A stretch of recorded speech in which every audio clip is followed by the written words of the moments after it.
آہ من قلت الذات، یہ وہ ہے جس کو کہا گیا تیرا گھر میرے گھر کے سامنے ہوگا۔ وہ ایسے تڑپ رہے تھے جیسے سانپ کا ڈسا تڑپتا ہے، اور ایسے رو رہے تھے جیسے غموں کا مارا روتا ہے۔ اور لو کان بعدی نبی لکان عمر، سارے مرید ایک شخص مراد، کتنے بڑے آدمی۔ تو موت کی آہٹ محسوس کی تو عبداللہ بن عمر نے گود میں سر رکھا ہوا تھا، کہنے لگے عبداللہ میرا سر زمین پہ ڈال دے۔ انہوں نے سر زمین پہ رکھ دیا تو اپنا چہرہ زمین ایسے رگڑنا شروع کیا، ایسے ویل لک یا عمر ان لم یغفر لک ربک، یہ کہنا شروع کیا، ویل لک یا عمر ان لم یغفر لک ربک، ویل لک یا عمر، ویل لک ولامک یا عمر ان لم یغفر لک ربک۔ یہ کہتے کہتے جان نکل گئی۔ تو حضرت عائشہ روئے جا رہی تھی اور ان کی بڑی چادر آنسوں سے بھیگ چکی تھی، ساری چادر۔ جب وہ آئے تو کہنے لگے اماں جان آپ کیوں رو رہی ہیں؟ آپ کے اور نبی کی ملاقات میں صرف اتنی دیر ہے کہ یہ جان نکلے اور آپ اللہ کے رسول کے پاس پہنچ جائیں۔ کہنے لگے عبداللہ مجھے دھوکہ نہ دے، کاش میری ماں نے مجھے جنا ہی نہ ہوتا۔ اپنی ذات کو نہ بھولو، اپنی ذات کو سامنے رکھو گے تو آپ ترقی کرو گے، اپنی ذات کو بھلا دو گے اور عیب پکڑتے پکڑتے، کمیاں پکڑتے پکڑتے آپ کو اپنا آپ بھول جائے گا۔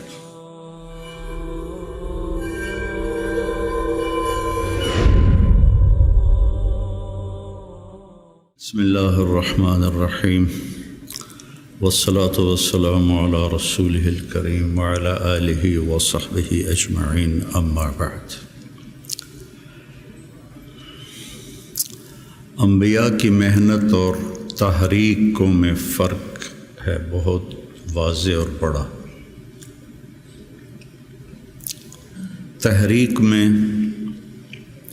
اپنی ذات سے صرف نظر ہوتا ہے اور اوروں کو سامنے رکھ کر نظام بنتا ہے۔ انبیاء کی محنت میں اپنی ذات کی طرف ساری محنت ہوتی ہے اور اس کے ساتھ ساتھ اوروں پر محنت ہوتی ہے۔ امرت ان اکون اول من اسلم،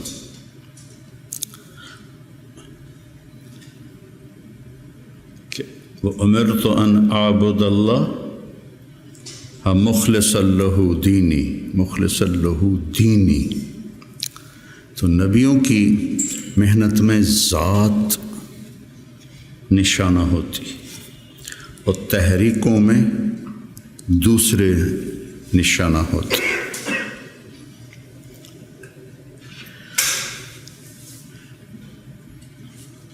اس سے اپنی ذات بنتی ہے۔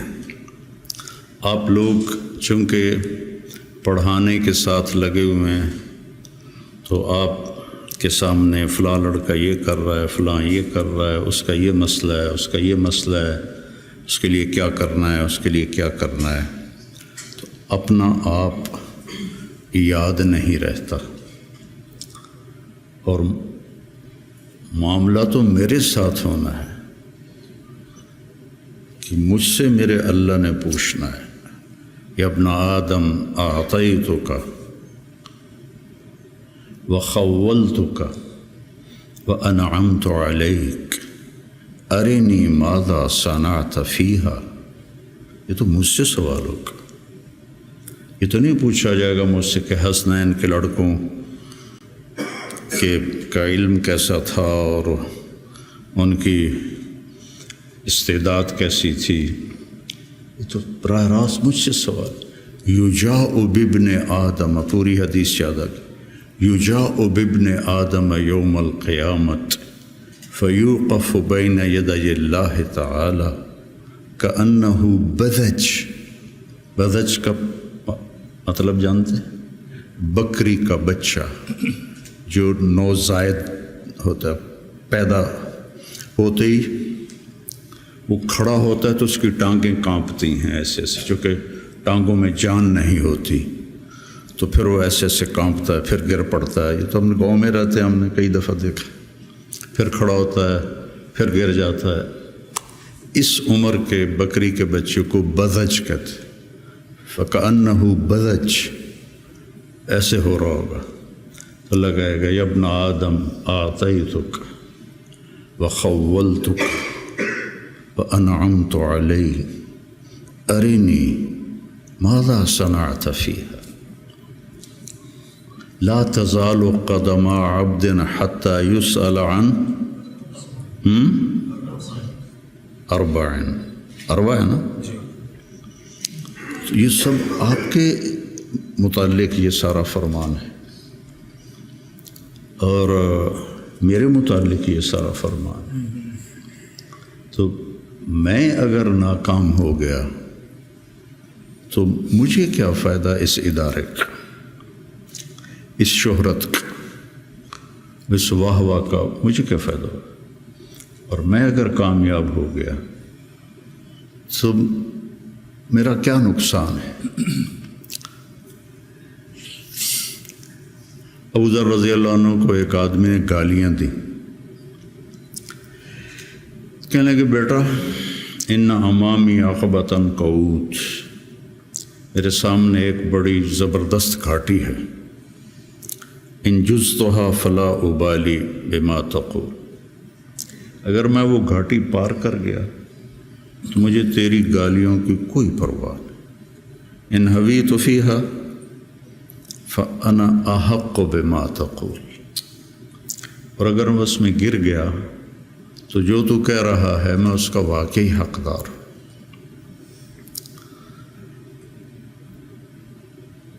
تو انبیاء کی محنت اور اللہ تعالیٰ کا جو یا ایھا الانسان، ایک ایک کو اللہ مخاطب ہو کے کہہ رہا ہے یا ایھا الانسان، یا ایھا المسلم نہیں کہا، المومن نہیں کہا، یا ایھا الانسان۔ پھر آگے گلا ہے ما غرک بربک الکریم، وہ میرا بندہ تو اپنے رب سے دو نمبری کر گیا، الذی خلقک فسواک فعدلک سبحان فی ای صورت ما شاء رکبک، یا ایھا الانسان یعنی یا طارق جمیل ما غرک بربک الکریم، یا ایھا الانسان انک کادح الی ربک کدحا فملاقیہ۔ میں کتنا آگے جا رہا ہوں۔ مولانا الیاس صاحب رحمۃ اللہ علیہ کی بات سنی مولانا سعید خان صاحب رحمۃ اللہ علیہ سے کہ مجھے دو خطرے ہیں اپنے کام کرنے والوں سے، کہ جب کہ کام کی ترقی کو اپنی ترقی سمجھنے لگ جائیں گے، اتنی جماعتیں نکل گئیں، اتنی مسجدوں میں گشت شروع ہو گیا، اتنے سے روزے لگنے لگ گئے، اتنے سال کی جماعتیں نکل گئیں، یہ تو کام کی ترقی ہے، میری ترقی کتنی ہے؟ میرا اللہ سے، میری ترقی کا کیا مطلب ہے کہ میں اللہ سے کتنا جڑا ہوں۔ فَاعْلَمْ أَنَّهُ لَا إِلَٰهَ إِلَّا اللَّهُ، سب سے پہلا علم ہی لا الہ الا اللہ، اور فا کا لفظ آیا ہے، واو نہیں ہے، وَعْلَمْ، فَاعْلَمْ، فا علی الفور کے لیے ہوتی ہے، فا حملتہ فانتبذت فاجاءها المخاض، فا فا فا، سمجھ رہے؟ تمہاری عربی مجھ سے اچھی ہے، میں تو کو ٹوٹ کے یاد ہے۔ فحملتہ، فوراً حمل، فانتبذت بہ مکانا قصیا، فوراً دوڑ کے دور گئی، فَأَجَاءَهَا الْمَخَاضُ، فوراً درد ذیل ہوا اور بچہ پیدا ہو گیا۔ فَعْلَمْ، سب سے پہلا، سب سے علی الفور ہے اللہ کو پہچان، اپنے اللہ کو پہچان۔ عبد الرحمن ابن عوف نے آ کر کہا ابو بکر رضی اللہ عنہ سے، اللہ کو کیا جواب دو گے جو تو عمر کو خلیفہ بنا کے جا رہے، جو اتنا شدید ہے اور سخت ہے؟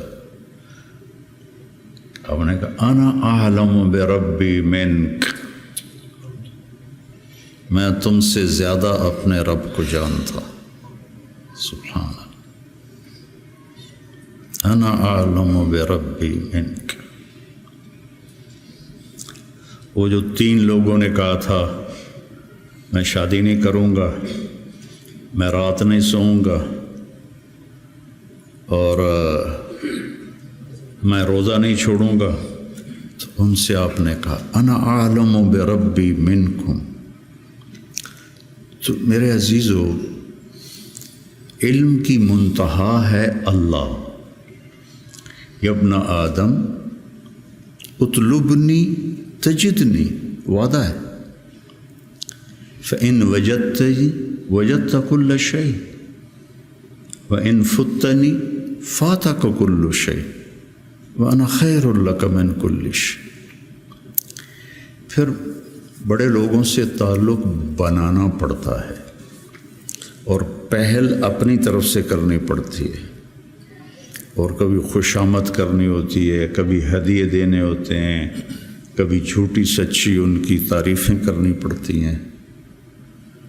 اور یہاں سب سے عظیم، سب سے بڑا پہل کر چکا ہے، عجب بات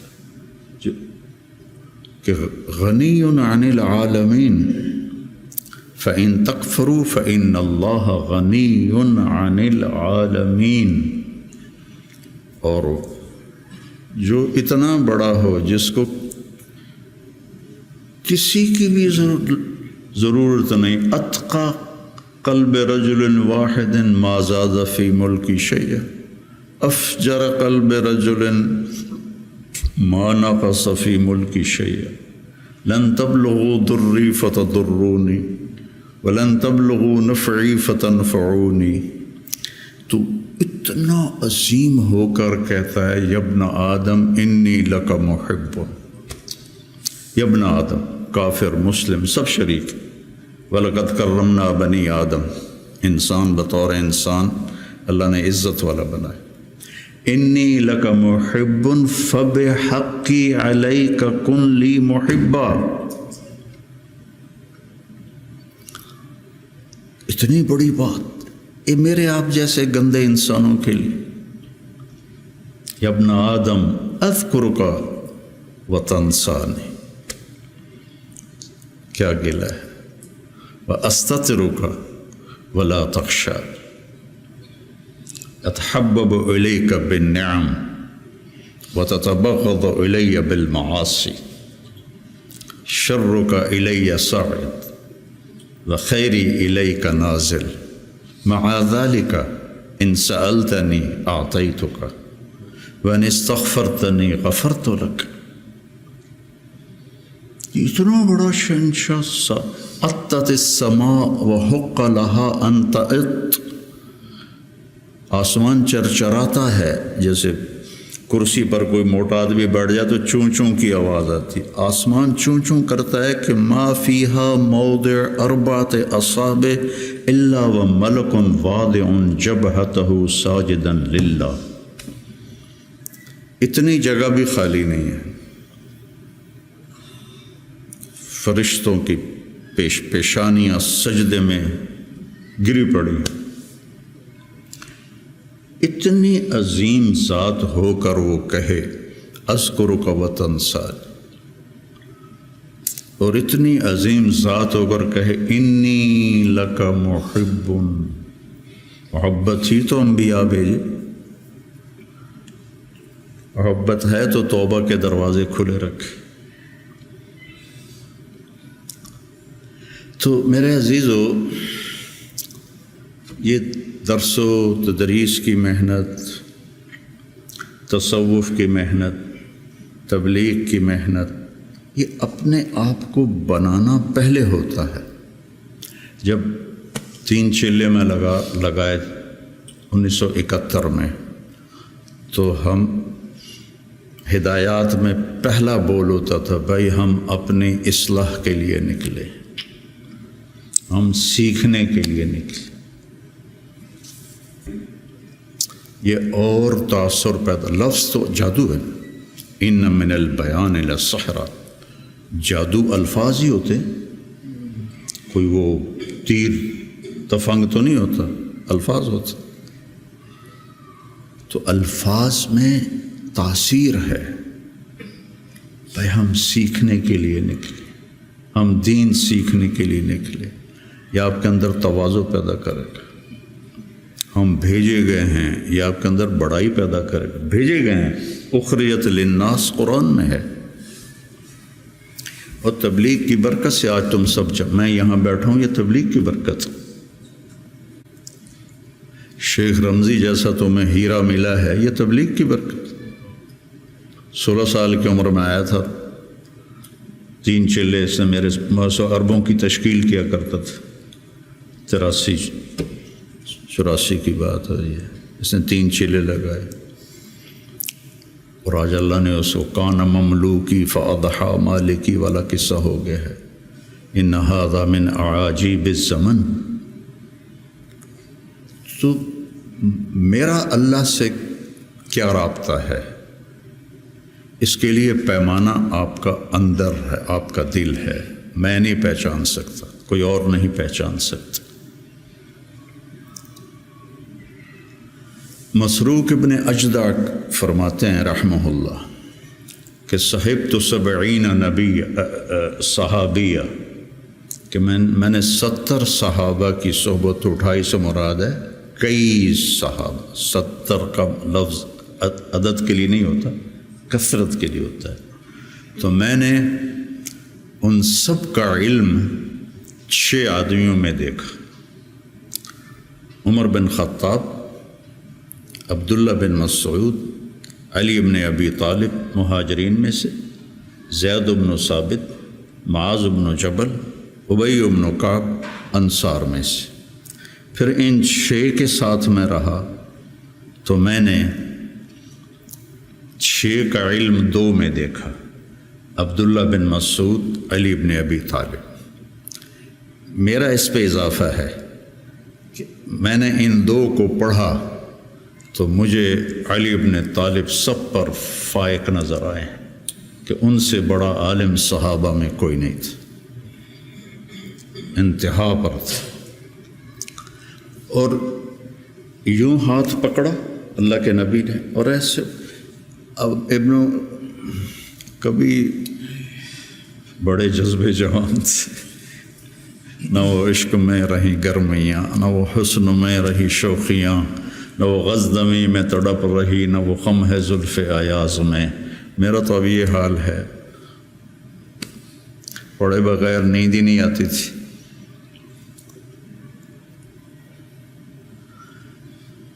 سب سے زیادہ حضرت علی کے فضائل ہیں، سب سے زیادہ مرتبہ وہی ہے جو اہل السنت والجماعت کا ہے، لیکن آپ پڑھیں البدایہ والنہایہ، جب ترجمہ کا لفظ آتے ہیں تو سب سے زیادہ حضرت علی رضی اللہ عنہ کے فضائل ہیں، اور یہ فضیلت ان کی بڑی بلند و بالا ہے۔ ایسے ہاتھ پکڑ کے یہاں لگایا: یا علی اطرضى ان یکون منزلک مقابل منزلی فی الجنہ۔ حضرت فاطمہ کی وجہ سے نا، کتنا بڑا مقام ہے۔ اور زرار ابن زمرہ کنانی فرماتے ہیں: وَلَقَدْ رَأَيْتُهُ فِي بَعْضِ مَوَاقِفِهِ وَقَدْ أَرْخَى اللَّيْلُ سُدُولَهُ وَغَارَتْ نُجُومُهُ وَهُوَ قَائِمٌ فِي الْمِحْرَابِ يَتَمَلْمَلُ تَمَلْمُلَ السَّلِيمِ۔ سانپ کا ڈسا ہوا تململ السلیم، وہ ایسے تڑپ رہے تھے جیسے سانپ کا ڈسا تڑپتا ہے، وَيَبْكِي بُكَاءَ الْحَزِينِ، اور ایسے رو رہے تھے جیسے غموں کا مارا روتا ہے۔ یہ وہ ہے جس کو کہا گیا تیرا گھر میرے گھر کے سامنے ہوگا۔ وَيَقُولُ لِلدُّنْيَا إِلَيَّ تَغَرَّرْتِ، مجھے دھوکہ دینے آئی ہے، إِلَيَّ تَشَوَّقْتِ، میرے شوق میں آئی ہے، إِلَيَّ تَشَوَّفْتِ، مجھے جھانکیاں ڈالتی ہے، ہیہات ہیہات غرری غیری قد بتتک ثلاث عمرک قصیر ومجلسک حقیر وخطرک یسیر۔ یہ جملہ اگلا سنانا تھا، آہن آہ من قلت الذات وبعد السفر ووحشت الطریق۔ اللہ اکبر، کون شخص یہ کہہ رہا ہے؟ قلت الذات، نبی کے گھر کے سامنے گھر قلت الذات سے ہو سکتا؟ بعد السفر ووحشت الطریق، اللہ اکبر۔ اور علم ایسے تھا کہ یتفجر العلم من جوانبہ وتنطق الحکمت من نواحیہ۔ اس جملے کو، یہ میں آپ کو آج سے کوئی 40 سال پہلے حیات الصحابہ پڑھی تھی، اور اس میں یہ علی کی رضی اللہ عنہ کی صفات کو میں نے یاد کیا تھا، تو آج آپ کی برکت سے وہ زبان پہ آ گئی ہیں۔ ان کے روئیں سے علم کے چشمے پھوٹتے تھے، اور حکمت نے ان کو گھیرے میں لیا ہوا تھا۔ میں نے یاد بھی کیا، میں نے ترجمے بھی کیے، لیکن اس کو حقیقی طور پر میں سمجھا، گلگت جا رہے تھے تو راستے میں بڑے خوبصورت مناظر آتے ہیں، چلاس پر تو پھر کالے پہاڑ شروع ہو جاتے، اس سے پہلے بڑے خوبصورت مناظر آتے، پہاڑوں سے ایسے چشمے گر رہے ہوتے۔ تو ایک پہاڑ سے گزرے نا، تو اس میں سے چشمے بہت سارے گر رہے تھے ایسے۔ تو ایک دم مجھے یہ جملہ سمجھ میں آیا کہ میں نے گاڑی رکوا لی، میں نے کہا یار وکھن دو، میں ان کو ایسے دیکھ رہا تم یتفجر العلم من جوانبہ، پہاڑ کے پتھروں سے چشمے نکل رہے تھے 15-20، تو انہوں نے پورے پہاڑ کو خوبصورت بنا دیا تھا۔ اب تصور کرو اگر اس پہاڑ کے ہر پتھر سے چشمہ پھوٹ رہا ہو تو کتنا خوبصورت ہوگا۔ علی کو اس جملے میں پہاڑ دکھایا گیا ہے، اور اس کے ایک ایک پتھر سے علم کے چشمے نکل رہے ہیں، اس کے ایک ایک روئیں سے علم کے چشمے نکل رہے ہیں۔ وہ کیا چیز ہوگی؟ اور حکمت زبان کا بول ہے، من یؤت الحکمت فقد اوتی خیرا کثیرا، اور ان کو حکمت نے چاروں طرف سے گھیرے میں لے لیا ہے۔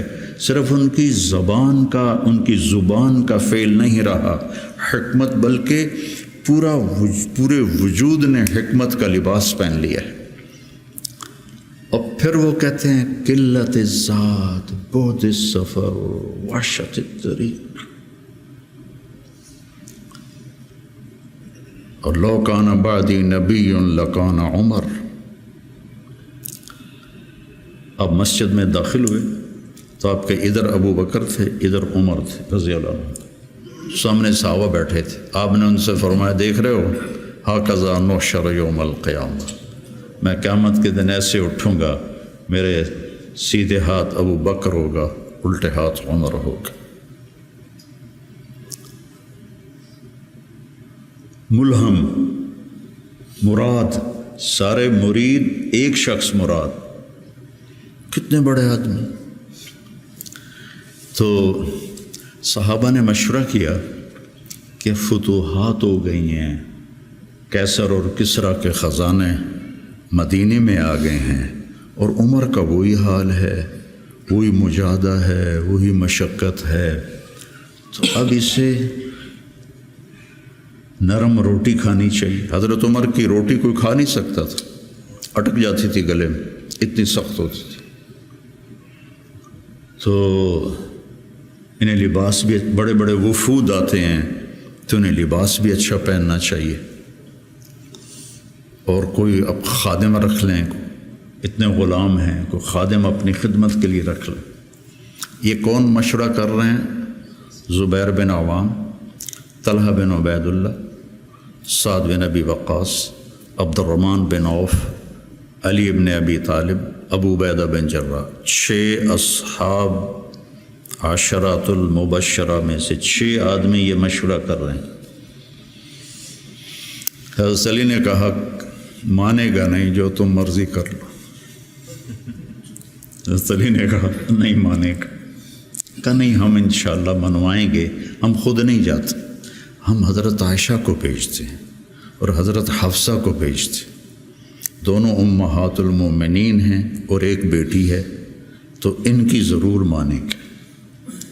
تو یہ دونوں تشریف لائیں اور متکلم بنی حضرت عائشہ، کامر المومنین آج آپ سے ایک بات کرنی ہے۔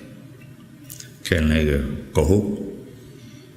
کہنے لگے اللہ کے رسول کے دور میں نہ دنیا آئی، نہ اللہ کے نبی نے دنیا کا ارادہ کیا، تو وہ مشقت میں گزر گئے۔ میرے باپ ابو بکر کے دور میں دنیا کی فتوحات نہ آئیں، نہ انہوں نے ارادہ کیا، وہ بھی گزر گئے۔ اب اللہ نے آپ کے لیے دنیا مسخر کر دی ہے اور لہر بہر ہے، اور آپ کا وہی حال ہے۔ آپ کچھ نرمی کریں، وہ جو پچھلی باتیں انہوں نے کہیں، غلام رکھیں، اچھے کپڑے پہنیں، بڑے بڑے وفد آتے ہیں، نرم کھانا کھائیں، نرم بستر استعمال کریں۔ اور عمر کا رنگ بدلنا شروع ہو گیا۔ تو حضرت حفصہ دیکھ رہی تھے بے ابا گیا چھت نال، تو جب حضرت عائشہ خاموش ہوئی تو کہنے لگے یہ بتاؤ تمہیں یہ کس نے بھیجا ہے؟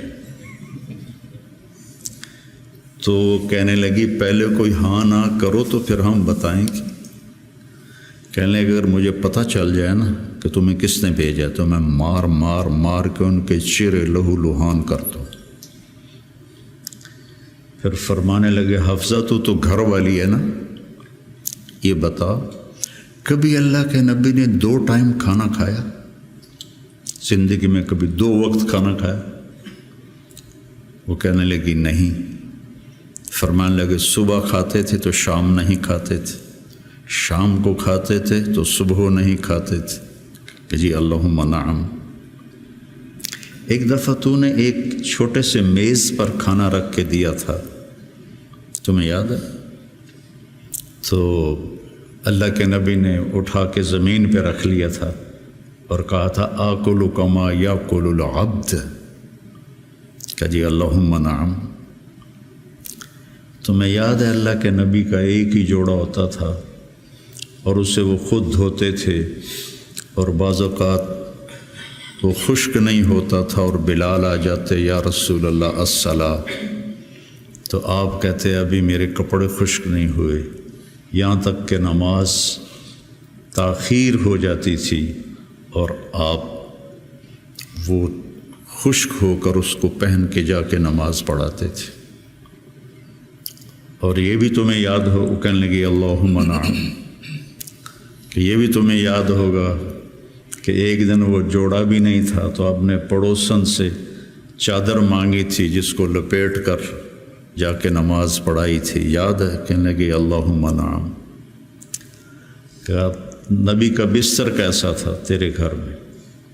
کہا ایک ٹاٹ تھا، اس کو میں دوہرا کر کے بچھا دیتی تھی رات کو۔ تو حضرت عمر کہنے لگے ایک رات تو نے اس کی 4 تہیں لگا دیں، تو صبح اللہ کے نبی نے کہا حفصہ میرا بستر تبدیل کر دیا ہے؟ کہ نہیں یا رسول اللہ وہی ہے، بس 2 کی 4 تہ لگا دی۔ کہا اس کو دوبارہ ویسے کر دے، مجھے رات کو اٹھنے میں مشکل پیش آئی اس کی نرمی کی وجہ سے، یاد ہے؟ کہنے لگی اللہم نعم۔ پھر فرمایا اللہ کے نبی نے کبھی 2 سالن کٹھے کھائے؟ اللہ کے نبی نے کبھی 2 سالن کٹھے کھائے؟ کہنے لگی نہیں، کوئی نہیں کھائے۔ تو حضرت عمر رونے لگے،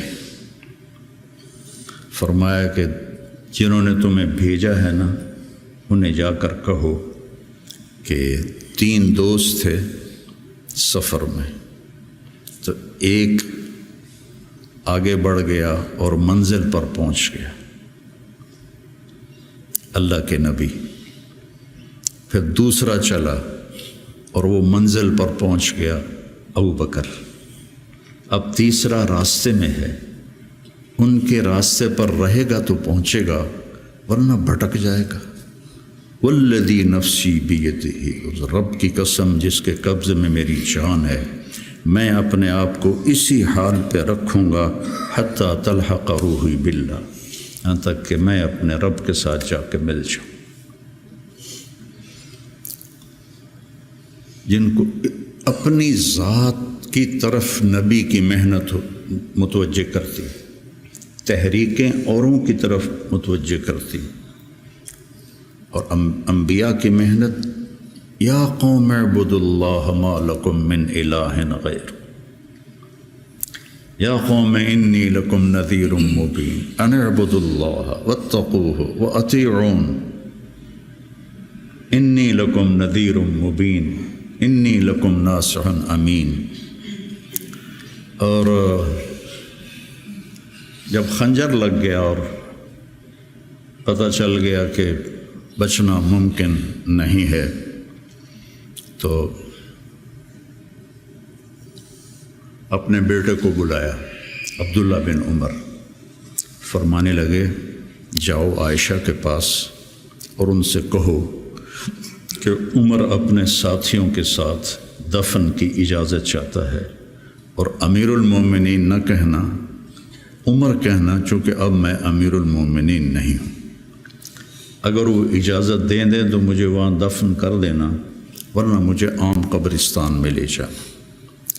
عبداللہ بن عمر رضی اللہ تعالیٰ عنہ تشریف لے گئے تو عائشہ رضی اللہ عنہ بیٹھی رو رہی تھی، تو انہوں نے عرض کی، اماں جان، میرا باپ عمر بن خطاب اپنے ساتھیوں کا قرب چاہتا ہے۔ تو حضرت عائشہ رضی اللہ عنہ نے روتے ہوئے کہا، یہ جگہ تو میں نے اپنے لیے رکھی تھی، لیکن اگر عمر طلبگار ہے تو مرحباً بعمر۔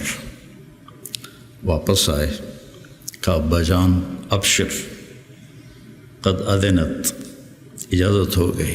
کہ بیٹا ممکن ہے میرے شرم میں کہا ہو، جب میں مر جاؤں پھر دوبارہ میرا جنازہ لے جانا اور باہر رکھ دینا، اور پھر ایک دفعہ دوبارہ پوچھنا، اگر اس وقت اجازت ملے پھر مجھے اندر لے جانا۔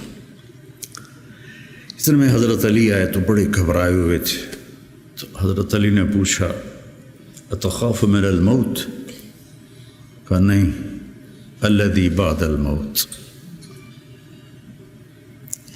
الذی بعد الموت۔ جس ہستی نے 22 لاکھ مربع میل میں اسلام پھیلایا، تو کہنے لگے ڈرو نہیں، میں نے کئی دفعہ سنا کہ اللہ کے نبی نے کہا خرج تو انا و ابو بکر و عمر، دخل تو انا و ابو بکر و عمر، جی تو انا و ابو بکر و عمر، و سیدہ کہول اہل الجنہ ابو بکر و عمر۔ کہ میں نے کئی دفعہ سنا، حضرت حسن بھی ساتھ، تو کہنے لگے قیامت کے دن گواہی دو گے میری؟ کہا میں بھی دوں گا، حسن بھی دے گا، میں بھی دوں گا، حسن بھی دے گا۔ تو حضرت علی چلے گئے، تو موت کی آہٹ محسوس کی، تو عبداللہ بن عمر نے گود میں سر رکھا ہوا تھا، کہنے لگے عبداللہ میرا سر زمین پر ڈال دے۔ انہوں نے پنڈلی پہ رکھ لیا، وَيْحَكَ سنتے نہیں ہو میں نے کیا کہا، مجھے زمین پہ ڈال دیا۔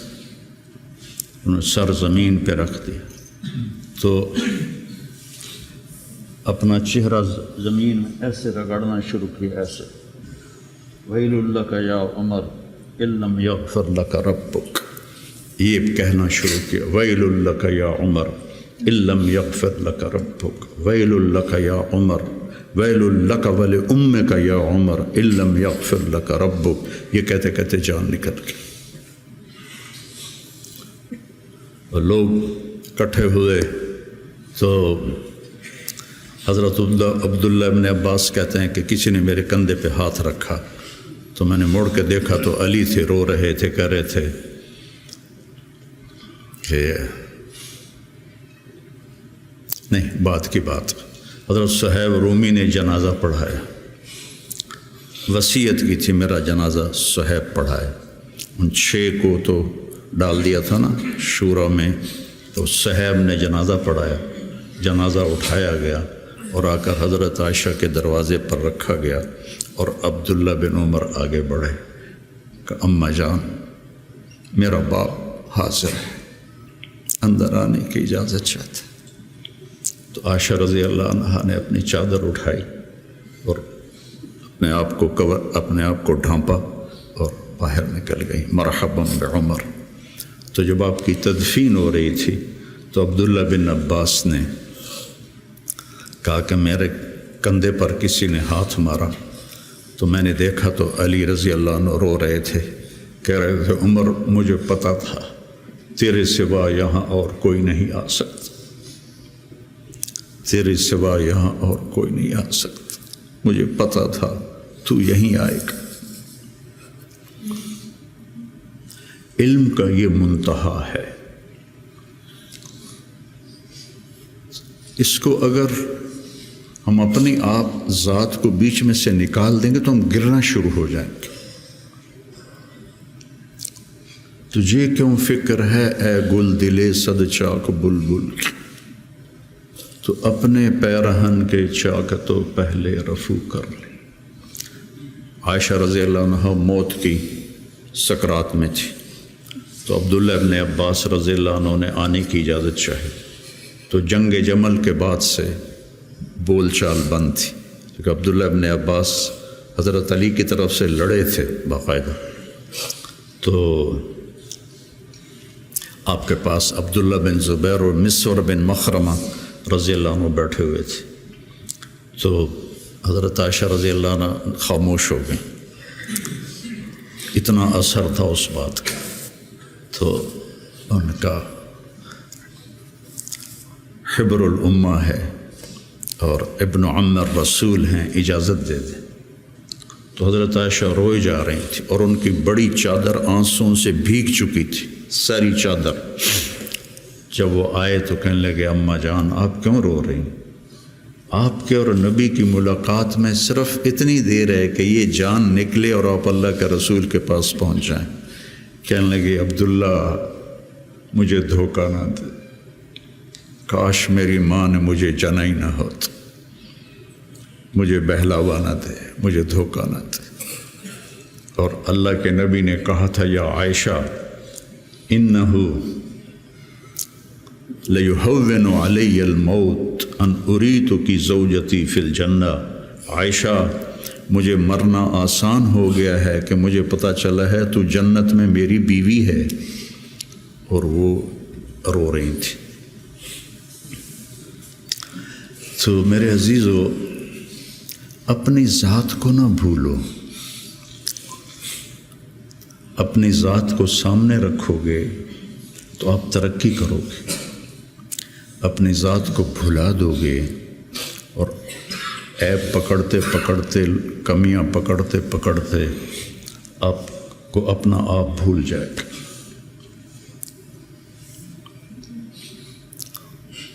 حضرت عمرو بن عاص رضی اللہ تعالیٰ عنہ موت کی کشمکش میں تھے، تو دیوار کی طرف منہ کر کے دھاڑو دھاڑ رو رہے تھے، تو ان کے بیٹے نے کہا اما بشرک رسول اللہ بکذا، اما بشرک رسول اللہ بکذا، اللہ کے رسول نے آپ کو یہ بشارت دی، یہ بشارت دی، تو آنسو خشک کیے اور لوگوں کی طرف متوجہ ہوئے کہ انی قد کنت علی اطباق ثلاث، میرے اوپر 3 دور گزرے ہیں۔ ایک تھا جب میں کافر تھا، اور اگر میں اس وقت مر جاتا تو سیدھا جہنم میں جاتا۔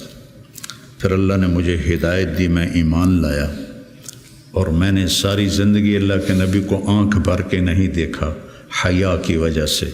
اگر مجھ سے پوچھو کہ اللہ کے نبی کا حلیہ کیا ہے تو میں نہیں بتا سکتا کہ میں نے کبھی آنکھ اٹھا کے آپ کو دیکھا ہی نہیں تھا۔ اگر اس وقت میں مر جاتا تو میں جنت میں جاتا۔ اس کے بعد ہم پر دنیا کھل گئی اور ہم نے کیا جو کیا، اب پتہ نہیں آگے میرے ساتھ کیا ہونے والا ہے۔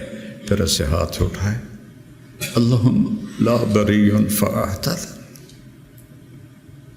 ولا قوی فانتصر ولا مستنکر بل مستغفر۔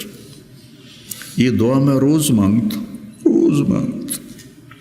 اللہم لا بری فاعتذر ولا قوی فانتصر ولا مستنکر بل مستغفر، لا الہ الا اللہ، لا الہ الا اللہ، لا الہ الا اللہ کہتے کہتے روح پرواز کر کے۔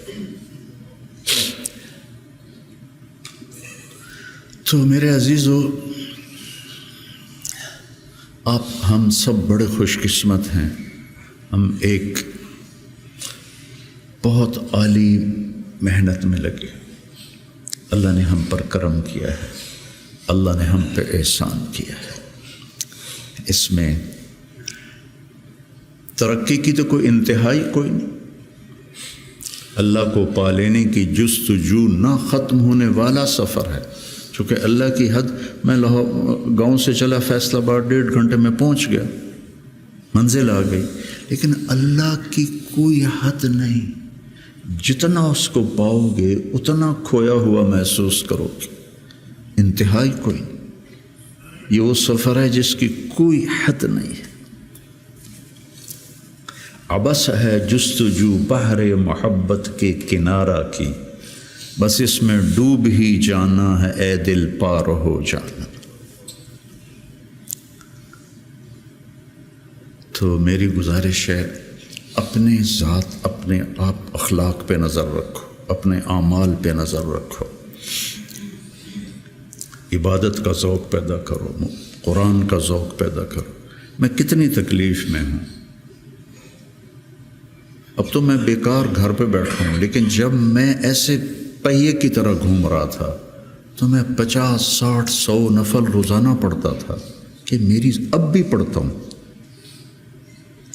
آج وہاں سے چل کے یہاں میرے 50 نفل نہیں قضا ہوئے، کہ یہ میری ضرورت ہے کہ وسجد وقترب، نماز اللہ کے قریب کرتی ہے۔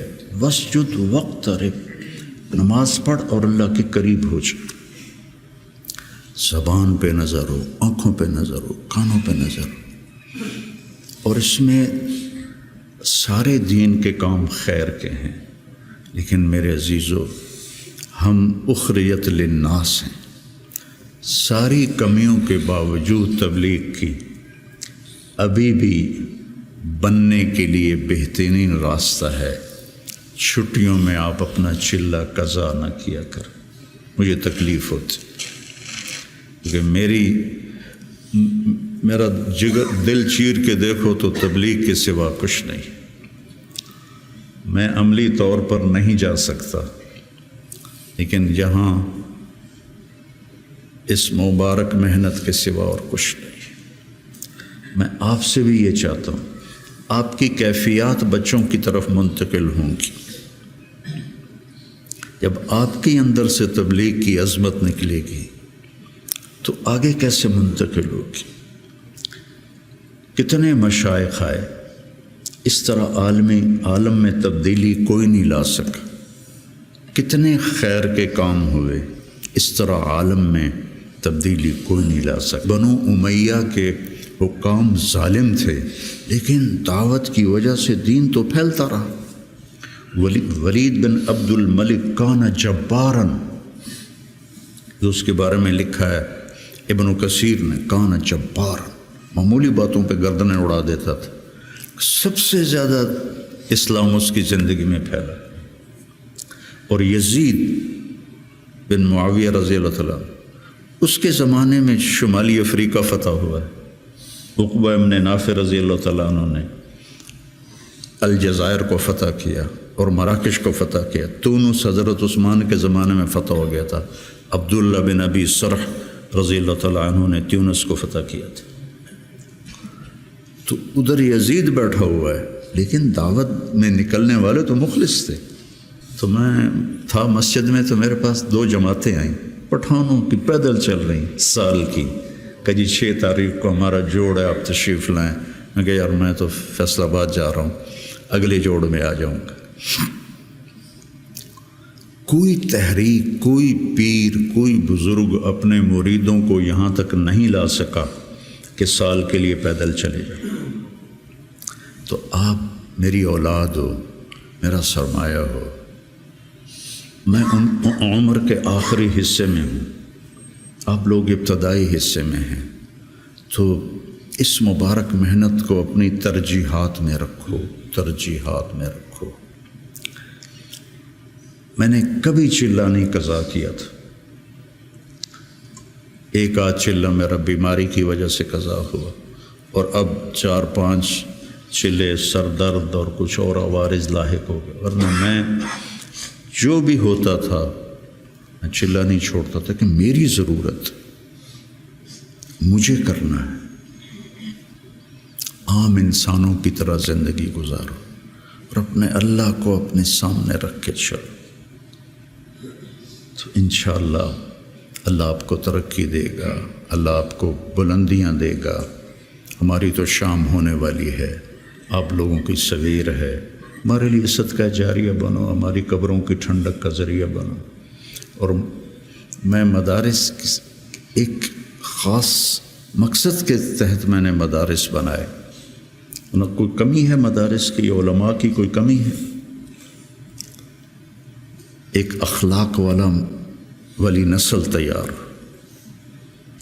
ایک قرآن سے شغف والی نسل تیار، عربیت ان کا خاصہ ہو، قرآن ہو، سیرت ہو، عربیت ہو، اور اچھے اخلاق ہو، اور تبلیغ کا جذبہ ہو، دنیا میں پھرنے کا جذبہ ہو۔ تو اللہ تعالیٰ ان کو دیکھو، آج میں نے جب شروع کیا تھا تو اتنی تنقید سنی، گالیاں تک، اور اب رائمنڈ میں اعلان ہوتا ہے حسنین کے علماء کی طرح۔ یہ میرے لیے شرف ہے، حسنین کے علماء کی طرح، کتنی بڑی میرے لیے یہ اعلیٰ درجے کی بات آپ سب کے لیے۔ تو اس لیے بچوں اپنے آپ کو دیکھتے ہوئے چلو، چھٹیوں کا چلہ قضا نہ کرو۔ مولانا احسان صاحب ایک دفعہ چھٹیوں میں چلے گئے ساؤتھ افریقہ، وہاں شیخ اب مولانا زکریا صاحب وہاں گئے ہوئے تھے، تو انہوں نے چھٹیاں ان کے پاس گزاری، واپس آ کے چلہ لگایا، واپس آ کے چلہ لگایا۔ میں رائمنڈ میں اس وقت پڑھتا تھا، انہوں نے اس کو کافی نہیں سمجھا۔ تو اپنے بننے کے اسباب میں سستی نہ کرو، ٹھیک ہے نا؟